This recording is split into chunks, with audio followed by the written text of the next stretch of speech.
Welcome to BIA's webinar on the boards. We'll be spending an hour together covering upcoming projects in the San Diego region. Hello, I am Bora Winkel. I'm the president and the CEO of the BIA of San Diego. After I introduce our three speakers, we will spend about 40 minutes to hear about their projects, followed by 15 minutes of your Q&A. And when we get to that Q&A part, I invite you to post your questions to that little Q&A space that is at the bottom of your screen. And I'll be doing my level best to articulate your inquiry. Now, if I don't get to your question, it's because your issue came up before. So with that, let's turn to the people who are the true reason you joined us. And after my brief introduction, I'll share the three questions that we posed to them. In alphabetical order and in the order that they shall be speaking, we have today David Gatzke, who is the Senior Vice President of Entitlement and Development for H.G. Fenton Company, who leads their successful execution of commercial, residential, and mixed-use developments. He has over 25 years of experience developing housing for Californians across a broad range of affordability levels and urban environments. Chris Lavoni is currently the Senior Vice President, Regional Development Partner for JPI's Western region, leading the region's acquisition, entitlement, development, operations, and disposition efforts. Immediately prior to joining JPI, Chris was Land Use Policy Advisor to Supervisor Bill Horn, and prior to that held various development and construction positions. Lastly, Mark Radlow is the Vice President and Director of Development for Sudbury Properties. Mark oversees land acquisition, entitlements, design, and construction for many of the company's larger projects, including Savida, a 230-acre master plan in Mission Valley, El Corazon, an 80-acre master plan in Oceanside, and the company's newest project, Henderson West, a 110-acre master plan in Henderson, Nevada. Now, we asked each speaker to address these questions as part of their presentation. What were your challenges to get this project approved? What is unique about your project? What market segments will these projects cater to? And John Larea refined that very last question a little bit differently. He said, who is your ideal future customer and who are you designing this project for to meet what the customer is looking for? So with that, let's turn to our first speaker, David Gatzke. Thanks, Bora. I'm glad to be here today and have two very exciting projects to share with you today, each very different from the other. So it kind of shows the broad range of things we work on here at Fenton. So if you want to start with the slides, Danielle, the first project is a building that may look very familiar to people who have been in San Diego a while. It is the former Sharp Reese Steely building on 4th Avenue.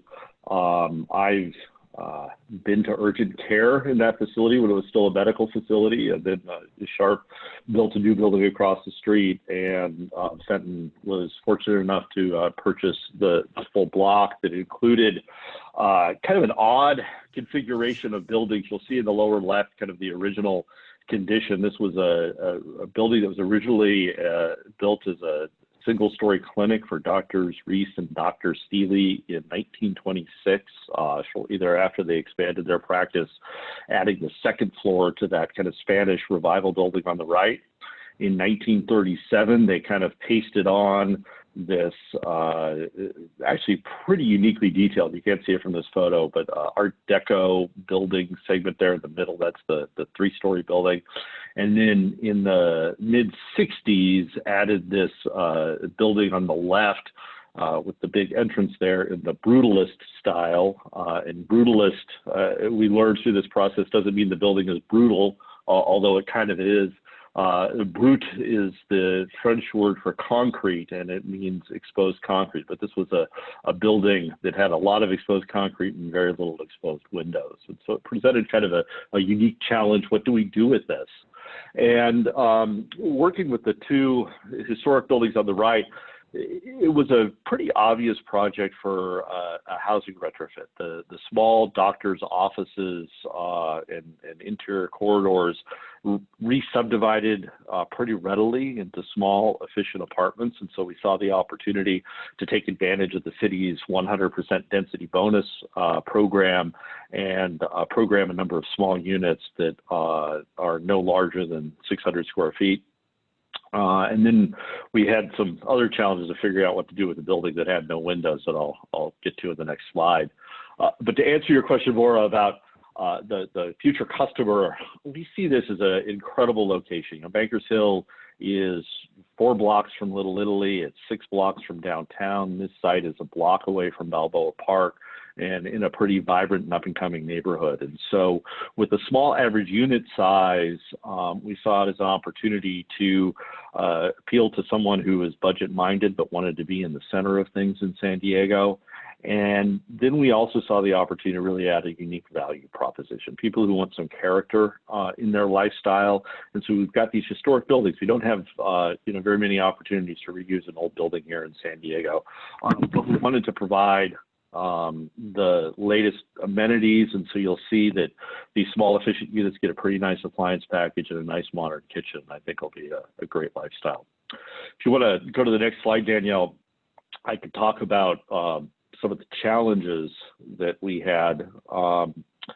We were very mindful that this was a historic building, but it is not historically designated, and I think that was key in terms of overcoming the challenges. If we had to make the modifications that we needed to make from this building while meeting some of the Secretary of Interior standards for a designated building, it never would have worked. So I'd like to think that we've done a really faithful job in executing the intent of the original building architecture, preserving some details that we'll incorporate in fun ways, but also had the flexibility to, for example, relocate the window heights. These were originally doctors' offices, and so they had a very high sill height that would have not allowed you to take advantage of the great views this site has towards downtown had we had to leave them where they are. So we lowered some windows, adjusted some window openings.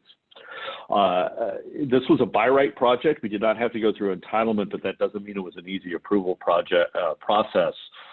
You can imagine with 3 buildings built in 3 different eras, but well before the modern code, that we had to encounter a lot of fire and life safety upgrades, a lot of seismic upgrades because of the what we know today about how buildings perform in earthquakes. And so it was a pretty lengthy building permit process just as we went through a number of issues with our design team.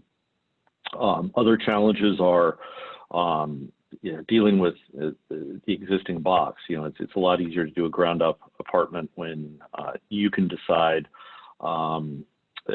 what dimensions work and clearances and everything.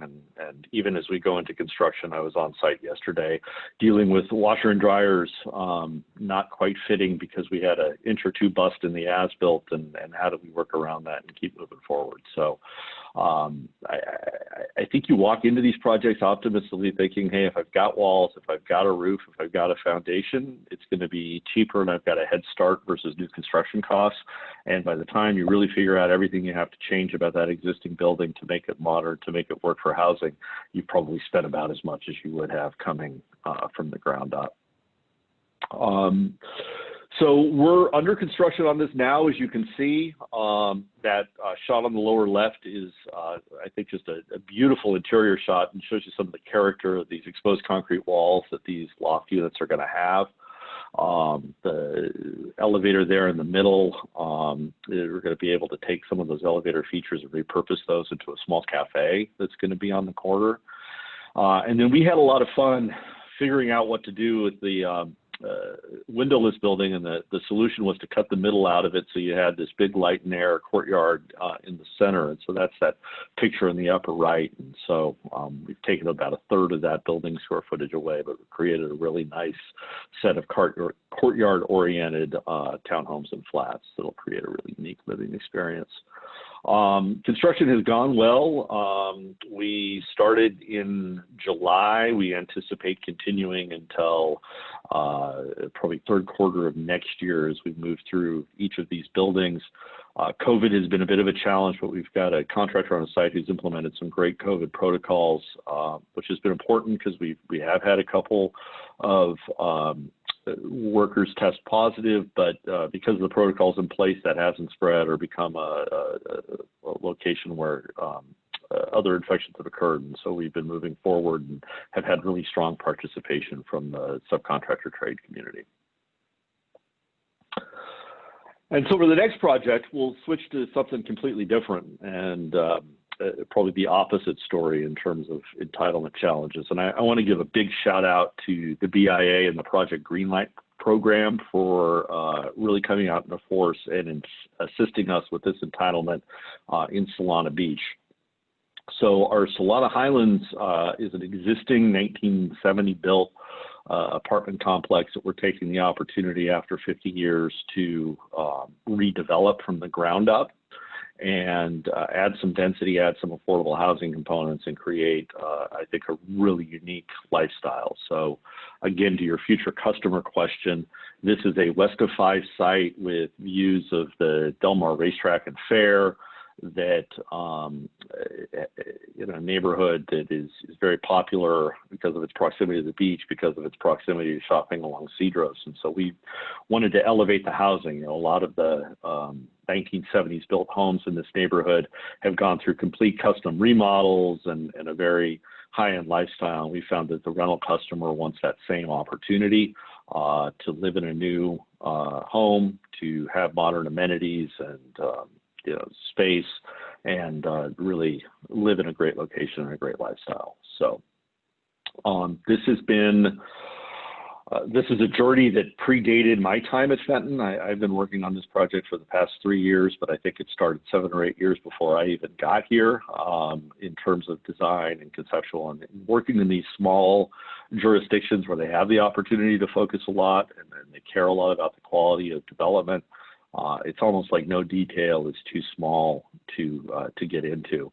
And so that's doubly true of these infill sites where, we've got a lot of edge effect neighbors directly across the street and behind us and below us and looking across the valley at us, and everybody has an opinion about what they want in their community and what's appropriate. And we had to work hard to respond to it all. But if you go to the next and final slide, I'm really proud of what we've come up with. Upper right is the existing 70s era building. The site probably could use more parking, could use more modern amenities like in-unit laundry and garages and enclose that. And so we really had a challenge of wanting to increase the number of apartments on the site, increase the building mass by adding garages, by making larger apartments to meet today's customer demand, and fitting that all on the site in a jurisdiction that has private view protection ordinances has caused us to really look at the site design. We're going to end up exporting a significant amount of soil to lower the site so that our new buildings aren't any taller than our new 3-story buildings aren't any taller than the existing 2-story buildings were on site. And then really focus on being a good neighbor and matching the neighborhood. So you'll see we've got a couple of different product types within this community. In the upper left, we're calling our bungalow neighborhood. And so those are all oriented on the north end of the property, where they're directly across the street from single-family homes and are really designed to look like coastal single-family homes. We also have a valley view and a lifestyle neighborhood where we're creating kind of our own smaller, unique neighborhood identities. And then a pretty exciting clubhouse that'll live the coastal lifestyle. So this is, you can imagine that in the COVID environment, there's lots of uncertainty around, and you want to make sure that you get this right and are able to execute on it. We've also got existing residents in place who we've promised there would be adequate notice and a lot of opportunity for relocation. And so we've chosen not to start this project yet, but it is something we're looking forward to doing, probably in the 2022 timeframe and time horizon. And in the meantime, we're working to get building permits approved and construction drawings and getting ready to go. So really excited to share those two projects with you and look forward to your questions at the end. Well, thank you, David, and I must compliment you on having this completely within the time zone where we want to be. When people post questions to the Q&A section, please be a little bit more specific. We just got a question about who's the project GC, but the 3 projects were covered. So we'll answer the Q&As at the end, but be specific to your questions so that we'll give a fair shot at having it answered. So I use this extra time we just gained from David to kind of clarify that. Okay, so let's go to Chris from JPI. Appreciate it, Bora. We can bring up the first of our slides. So the first project that we wanted to discuss, it's a project downtown San Diego, Makers Quarter area. It was an exciting project, to maybe address some of your questions in order. One of the challenges here with this site, while the zoning allowed for what we ultimately got permitted and approved, which is an 8-story building. It's 5 levels of wood frame over 3 levels of concrete, and then we have 3 levels of subterranean.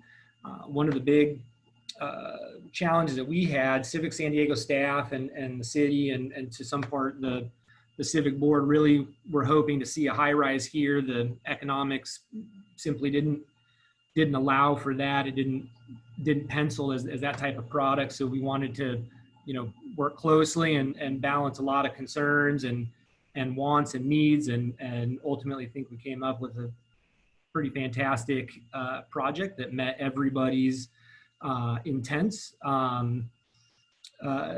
This is one of the first projects that we started to see some union pressures through the approval process. So that was a little new to us in the apartment industry, and so balancing again kind of those interests was new to us, but something that we think we were able to generally work well through. Some of the unique aspects of this particular building, you can see it's at the corner of 15th and E, where you see the first level there of the white portion of the building. Similar to one of David's projects, that was an existing building that was designated historically significant based on the architectural style and timing. And so we processed application through the Historic Resources Board and preserved the facade of that building to save the historic nature. And then you can see the white portion continued up is a nod to the design, but trying to take some more modern elements to that design and just give a nod to the historic piece. Some of the other maybe interesting aspects, you can kind of see it from the slide up here. We wanted to break up the architecture a lot, so we didn't get any long, drawn out, boring sections. This does take up a full city block, so you can see a lot of differentiation in the architecture as you go down each of the streets, as you come around each of the sides of the street. So we did take a lot of time, put a lot of energy, and we're very intentional on the design and making sure that it's an interesting design all the way through. The target segment question, I'm going to answer that one probably for all 3 of the assets that I've got to show everyone today. It's a tough question to answer. Each sub-market is very different, and sometimes even block to block is different for each project. So all of our projects have even slightly different SKUs on the market segment or the target residents that we've got or are going after. So I think maybe a broad brushstroke comment that I can make from that regard is really for these 3 assets that we'll be showing you. The intention was the market segment of targeting young professionals. But with that being said, with each of these assets, our intention is to push market rents, push the top of market rents, and with each of the assets, and so we suspect we'll see that age group maybe skew a little bit older. I'll move on to the second project that we brought forward, very different from this one. This is Jefferson Oceanside. This is a project up in Oceanside, just east of the 5. This is early in the entitlement process. It's a 295 unit garden style on grade project. Because it's early in the entitlements, we haven't hit any extraordinary roadblocks or challenges at this point in time.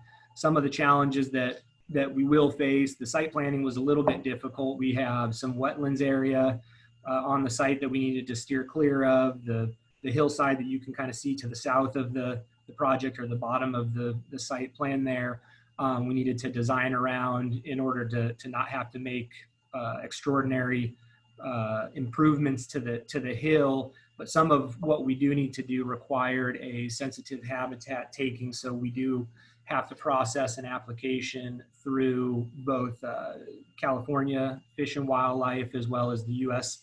Fish and Wildlife. So that really is going to drive at least our current critical path on this deal. So from a design standpoint, processing standpoint, those are probably the only challenges that we face today. One of the biggest challenges on this project that we had to overcome was, with it being so early in the process, and just having submitted an application at the onset of coronavirus and the subsequent quarantine and ongoing issues. This was one of the first deals we really had to deal with, analyzing the economic impact of the pandemic, what that meant for the project, how could we reform the project, renegotiate some of the bits of our purchase contract to ensure that we can manage to return similar returns to our partners. And so that's been a challenge, trying to really understand what's the impact today, and probably even more challenging, what's the forecasted impacts of that, and trying to balance all of those things. Similarly, one of the unique items, again, early in the design process, so probably the most unique piece of this project is it's going to be the first project that we have going under design in a post-COVID environment. And so we're really starting to try and balance and understand what that means from a design standpoint. We're trying to be very cautious in the way that we solve for a problem that exists today that may not exist tomorrow, or likely will exist in a very different way in the future. So we don't want to make too many extraordinary moves and upset the apple cart and end up with a product type that went too far a different direction that's unnecessary when it actually comes out of the ground. So some of the things that we're looking at is not necessarily changing floor plans, square footages, or average square footages, but looking at, are there opportunities to add some work spaces? I think a trend that we saw generally pre-COVID was more and more folks working from home and having remote offices, whether it was part-time or full-time working remote. And really the pandemic just hit the gas pedal and I think proved to most companies and organizations that people can absolutely successfully operate that way.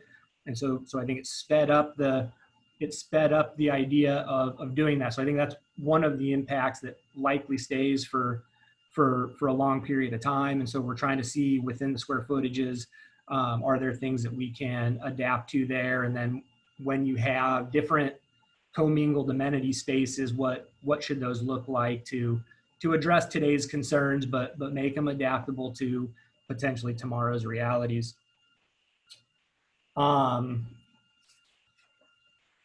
So I'll move on to our third project that we're going to present today. It's Jefferson La Mesa. Again, we were quite fortunate. We can change the slide, please, Zoe. We were quite fortunate on this project that we didn't hit any enormous challenges as we processed through the entitlements.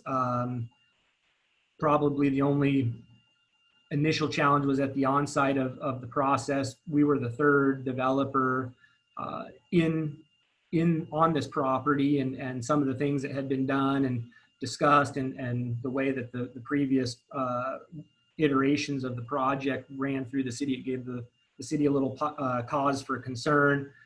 And so we took some extra time to ensure appropriate reach out and coordination.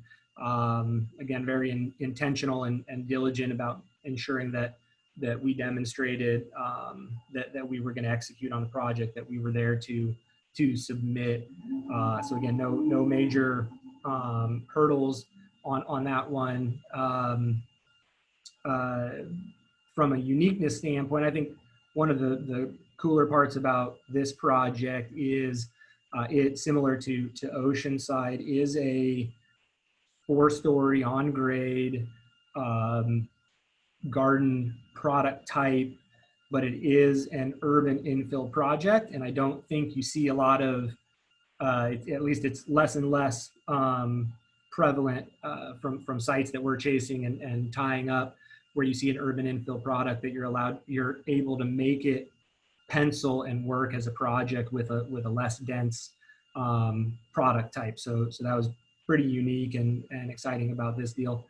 You know, all three projects were very excited, all three very different product types and market segments. Appreciate the time to present today. I'll kick it over to Mark. So you guys are being fast. You can take. So that's great, because we'll yield all that time to the Q&A, and there are questions that are stacking up. So we'll take them in order as they get. But let's just go and move on to Mark. And ladies and gentlemen who are watching us from the comfort of from wherever you are, keep your questions coming, and we'll get to all of them. Mark Radlow.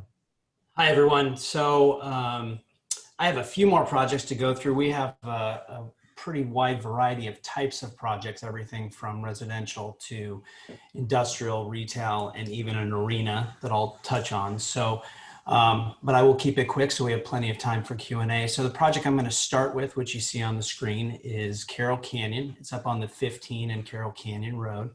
The history of this site, a long time ago, this was actually PSA, the airline's old headquarters.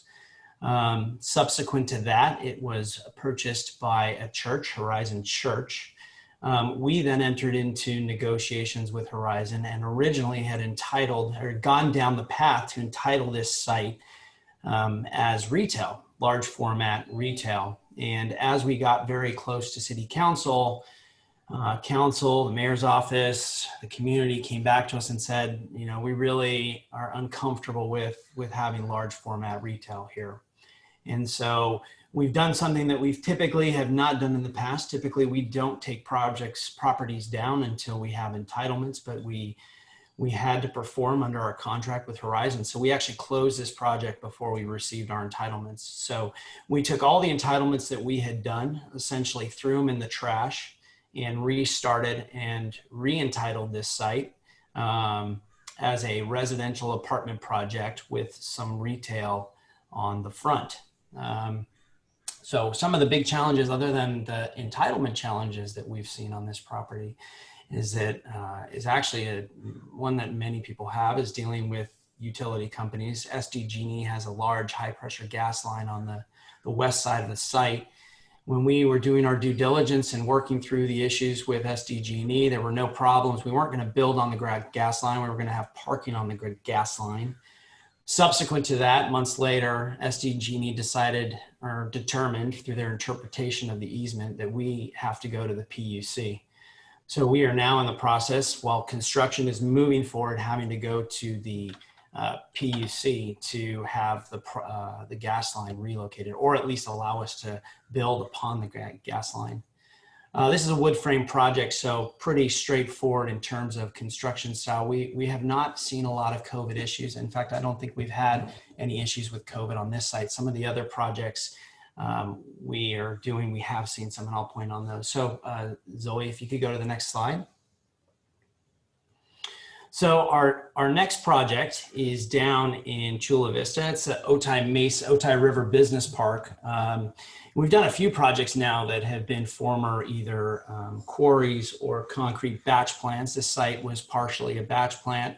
This is an industrial project. We're doing about 400,000 square feet of industrial on it, along with 15,000 square feet of retail on the front. Our biggest challenges here has been really in the grading operation of this project. We have uncovered cars, we've uncovered rocks, large boulders. We've had a lot of issues in the soil. The entitlements on this project, fortunately, were fairly straightforward, although we went into construction during COVID, and it's been really challenging getting things done through the city during COVID. A lot of these issues that you run into, you really need to sit face to face with the city and resolve. And we can't do that. We got to do everything either via email or phone, or dropping plans off and then waiting for responses. So that has put a real tangle in this project and keeping it on schedule and on track. Right now we're just doing the first phase. We've actually have a pretty big tenant that we're looking at occupying one of the full buildings. They're a high-end alcohol distillery. They want to operate their distillery here, along with a tasting room, potentially a restaurant as well. The industrial market has been super strong, actually. We've seen a little bit of a slowdown due to COVID, but really there are still a lot of users out there. We're seeing a lot of larger users actually looking for space. The retail, we have so little of it on this site that we haven't had a real issue with that. The next project, we're going to move over to our master plan, which is Savita in Mission Valley. The first project I'm going to talk with you about is Sienna Stylus, which is the building you see in front of you. This is a affordable project. We're partnered with Chelsea Investment Company. This is by far the most complex building that we've built to date. It is wood frame residential over a podium with 3.5 floors of underground parking. And there's also a 250,000 gallon a day reclamation plant that's built into the basement of the project that reclaims almost 20% of the sewage leaving the entire Savita community, and then pumps it back into the community's reclaimed water to provide all the irrigation water for the project. So there's many different owners. We have a 9% tax credit deal, a 4% tax credit deal, the retail condo, and the rec plant. So this was a very complex project structuring from the get-go. One of the biggest challenges we had here was working with the Housing Commission to determine what the right split between senior housing versus family affordable housing. They wanted to see less senior, more family. We had a previous senior project that was built within Savita, and which was very successful, continues to have a 5+ year wait list. This project is going to be finishing in January, and we have over 1,500 people on the wait list for the affordable units. So that'll be years and years before those people are able to take occupancy. LA Fitness has been a challenge. They were due to turn over their space to them come next month, but COVID has really hit them hard. Fortunately, unlike some of their competitors, they have not filed for bankruptcy. But they are looking to take possession maybe in the first quarter, but they are waiting to see more clarification from the state on their operation and how they can open and operate. So COVID has definitely created some issues on there. We've also had COVID have some issues in construction. We've had 2 COVID outbreaks within this project. Neither of them spread to many people, but 2 or 3 people. In fact, the latest one was a few weeks ago. But the city has been good to deal with. The project has continued. We've had to shut down portions of the project to disinfect, but they continue to work. Zoe, go ahead and move on to the next one, which will be Pearl. Pearl is our market rate. Oh, you went one too far. Pearl is our market rate project. The first phase, which you're looking at, is built. We are currently constructing the second phase. The second phase is, along with Stuyvesant Sienna, our first podium project with retail on the ground floor. This project will have multi-tenant retail, which has been the biggest challenge in coordinating all of the mechanical, HVAC, et cetera. And then we're working with a lot of tenants who have never been in a mixed-use building like this, in a podium building. They've been in traditional retail, and bringing them to this has taken a lot of hand-holding. I will say that COVID put a stop on a lot of the retail leasing that we had, but in the last 6 weeks, we've seen a real big uptick. We now have about 40% of this under LOI or out to lease.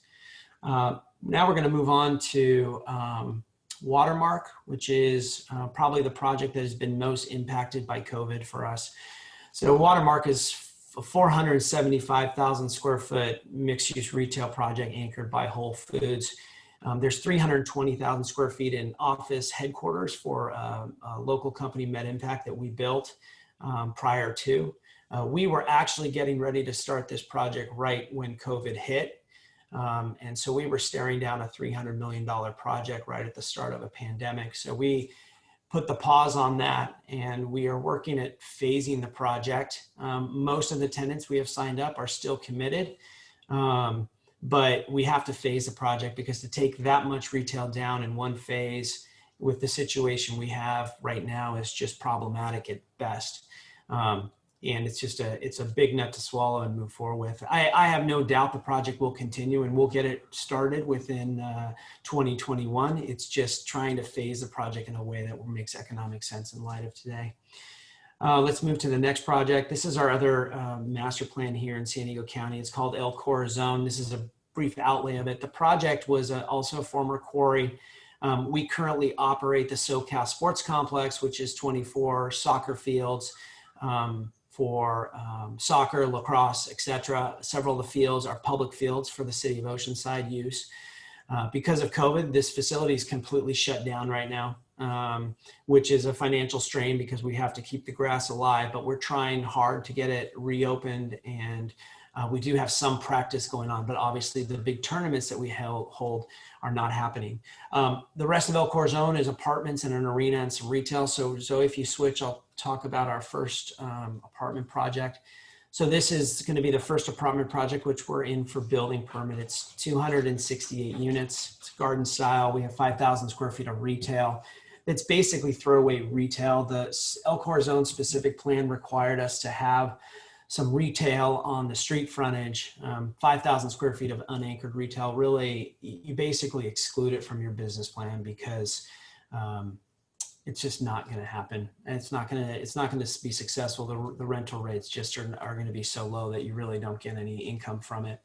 Our biggest challenge with this project, with the apartments, but El Corazon in general, is the city is overseeing the master plan. They created the specific plan, and they didn't really, having no experience creating a specific plan for a community like this, we're having to walk them through a lot of pieces of how the thing functions and how different projects have to interact.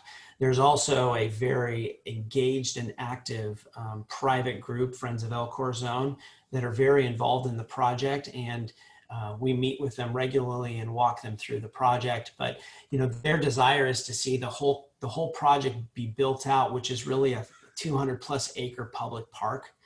But the reality is that there are no funds to do that. And the hope is that some of these projects that we're going to start will generate some sales tax revenue and property tax revenue to help them fund those future projects. So if you go ahead and switch slides, this is another one that is way out of our comfort zone. We are partnered with the owner of the Sockers, Indoor Soccer League, to build a 5,000+ seat arena. We are in for building permit on this project. We have never obviously developed an arena, but we hope to start construction on this in the middle of 2021, if not the beginning of 2021. we, along with the owner of the Sockers, identified a real need of a smaller venue in northern San Diego, North County. The Sockers wanted to leave their current home, I call it the sports arena. I've been here my whole life, so I call it the sports arena, and relocate to their own arena. The owner of the Sockers really wants to control his own destiny.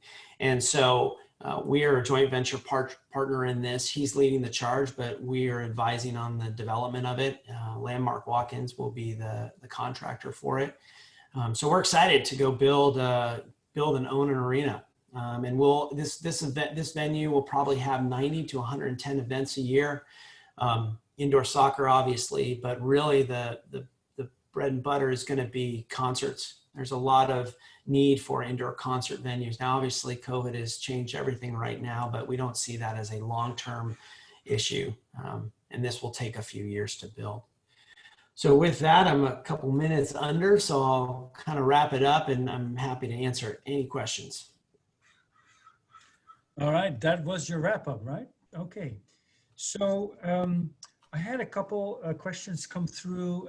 Some folks posted to chat and some to Q&A. So let's deal with the questions I picked up on the chat. And I'm not going to say who said it because it's the answer that we're looking for. So who's the landscape? I think you answered who the landscape architect is on Solana Highlands. That was GMP, right? Is that correct? Right. Correct. Yes. Yes. Mark Moody and GMP. Right. And then going to the questions, let's take them from the top. The first question was, how has the switch to VMT affected your entitlement process? And I think this question came while Dave Gatsky was talking.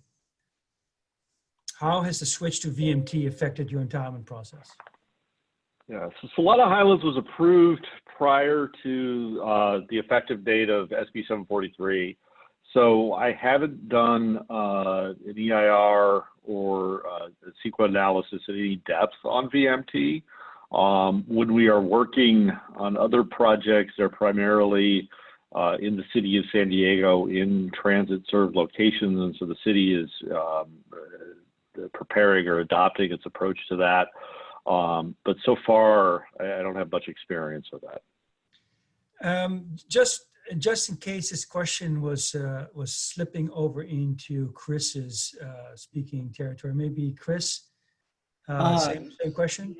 Yeah, sure. So similar answer to David. I think the first project that we'll see that analysis on is our Jefferson Oceanside project. The other two projects were prior to that implementation. So unfortunately, yet to be seen.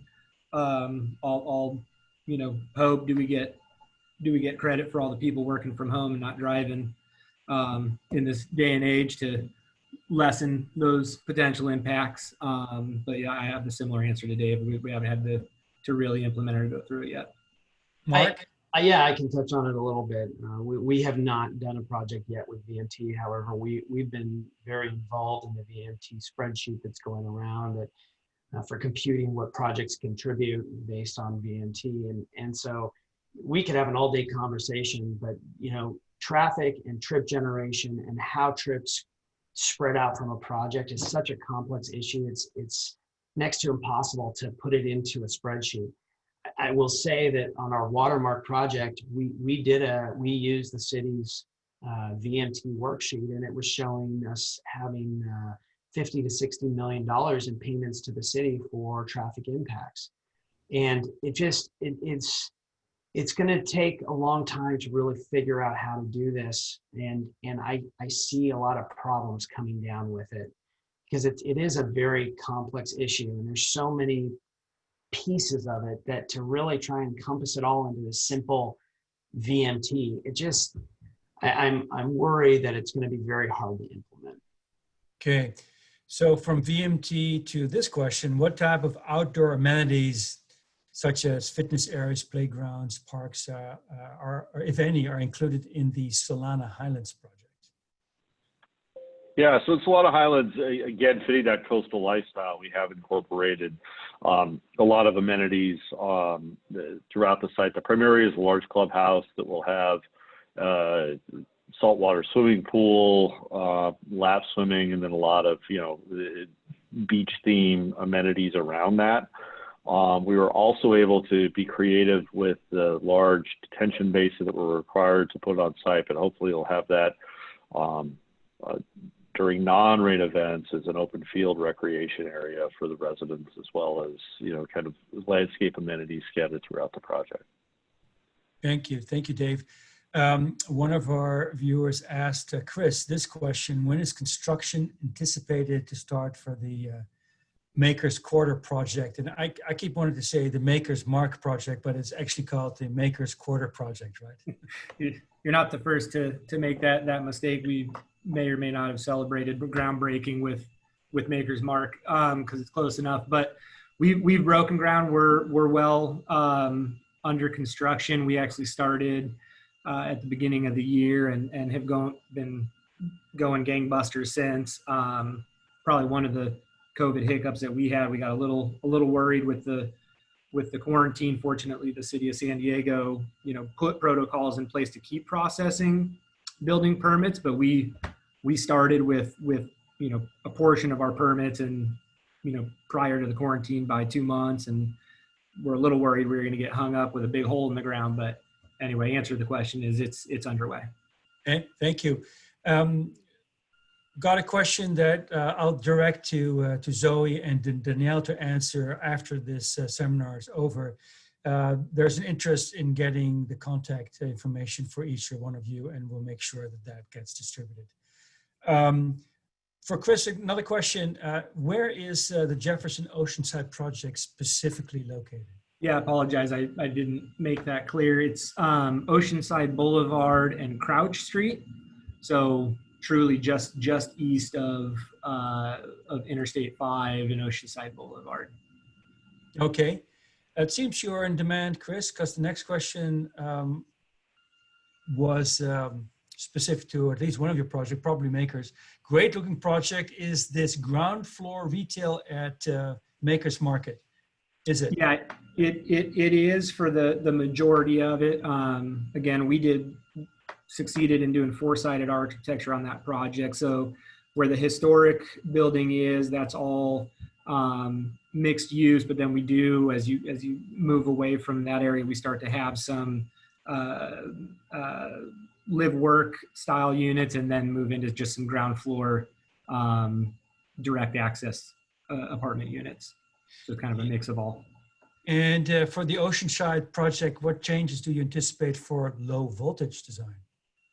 That's a good question. I probably don't have a great answer for that. We're so early on. We'll see what the codes say when we get to the construction document part. But yeah, it's a good question. I probably don't have a good answer today. We're so far away from that spot. Good. I suspect that somebody is dealing in low voltage design. Okay, that's good. That's why we have people listening. A very funny viewer questions Mark Radlow's depiction of his background and asks if you have a license to drive that cat behind you. You would not want me to drive. I have a Caterpillar key, so I could turn it on, but you would not want me to drive that thing. Yeah. Okay. General question, again, probably by a practitioner. Who typically prepares your project SWIPs? Is it the civil engineer, the architect, or perhaps a third-party consultant? Anyone? And Civil engineer. We have historically used our civil engineer, but we have been looking at, for some projects that are smaller, to maybe use a third-party consultant, but historically it's been the civil engineer. I echo that as well. Yeah. Okay. We're getting very specific questions here. Mark, a beautiful and well-needed project. Where is Pearl located? And is there a residential element to the mixed-use Henderson project? Yeah, so Pearl is located within our Savita master plan, which is in Mission Valley, north of Friars, east of Mission Center, west of the 805. And then our Henderson project, yeah, it's we entitled it for 2,900 residential units, 600,000 square feet, or 670,000 square feet of retail and office, and 250 hotel. Okay, you froze on me. Am I the only one? Okay. Mark froze on me. I don't know if that's my private problem. Can one of the speakers acknowledge that you can hear me? We can hear you, Bora, Okay. but Mark is frozen for us too. Okay. Okay, Okay. Yeah. Oh, there he is. He's back. I'm back. I'm I'm frozen. back. It's and like just a huge mute. Just to point out real quick on Henderson, just for those, so they understand the challenges that we face in California. So our Savita project was 230 acres, and we entitled it for 4,780 units and 600,000 square feet of commercial, or 900,000 square feet of commercial, and it already had some entitlements. That took us 10 years to do. Our Henderson project, which is about half the size, but Uh-oh. There he goes. It's that cat who drove Before the over. punchline. Yeah. Okay, Mark, since you are put yourself on big mute, we will ask a few what look like more meet the builder type of questions. So permit me the discretion to give this to you. Someone asked, who's the landscape architect on El Corazon? Schmidt Design Group. Okay. And I see another one. It says, does your team or the GC hire the QSP for your project? For all, question for all. So we're JPI, we have our own in-house general contracting group, and so they'll be the responsible parties for QSB. Okay. I've run through all the questions that folks asked directly. This session is recorded. I think we can make it available. So for those of you who asked a question that I believe was answered by the speakers, we can get a link to you you can watch it to your heart's content. Again, I'm encouraging people to ask more questions. If not, I will entertain that the speakers engage each other in conversation with any questions they may want to crossfire to each other.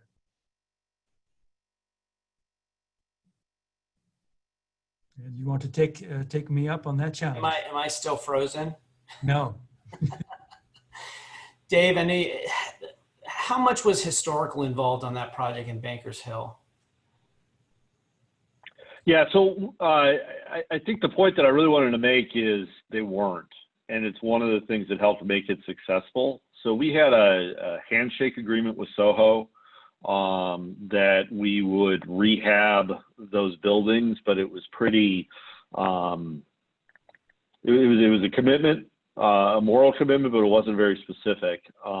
We've since been in communication with them. I gave them a project update about a month ago, and they were very complimentary of our practice in really respecting the form and rhythm and appearance of the buildings, but refreshing them and updating them. We had the opportunity to open up a corner entrance that had been closed for 50 or 60 years, but really made sense from an urban design standpoint. And the freedom to be flexible, but the commitment to do something nice was a heck of a lot easier. And Chris could probably contrast the experience. I know that if we would have had city staff applying standards, for example, that property is right under the flight path, and we had a very, very difficult time even specifying standard windows that met the noise requirements of the code. If I would have had to, and we found a window product that I think will really honor the integrity and the historicity of the building, but I know that particularly around windows, some of the historic standards are pretty strict and pretty extreme, and I don't know that we would have ever had a solution that could have met the sound requirements, not only for code, but the sound requirements our customers were going to expect for sound attenuation and also the historic expectations. One unanswered question that I picked up on the chat for folks who still think that Q&A and chat are one and the same, but we'll treat them as such. Will Jefferson Oceanside be an apartments or a for sale product? For sale product? Jefferson Oceanside's it'll be an apartment rental project. Good, good, good, good. Again, Mark or Chris or Dave, you want to do any crossfire to each other? I got one more for Chris. What's the coolest amenity that you guys are doing right now in your apartments?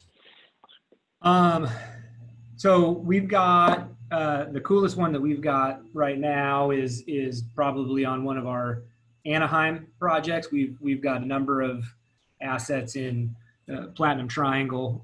We got a podium project. We did not max out the density that we could have, and the indoor outdoor space. It's almost an acre of deck space, and we've got a giant pool, walk-in type pool that leads and goes through a gym that can be fully open on both sides, and then an indoor outdoor fitness area on the other side, which it was all pre-COVID and kind of lucked out there that you can really open up those areas. And so that's probably the coolest one we have, kind of trying to integrate those indoor outdoors, but fitness being a big thing nowadays. That was a pretty cool one.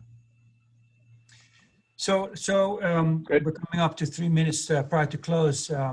A general impression by each one of you as to the health of the marketplace. Leave it as broad as you can. I mean, from where you sit, how do you rate the health of the marketplace?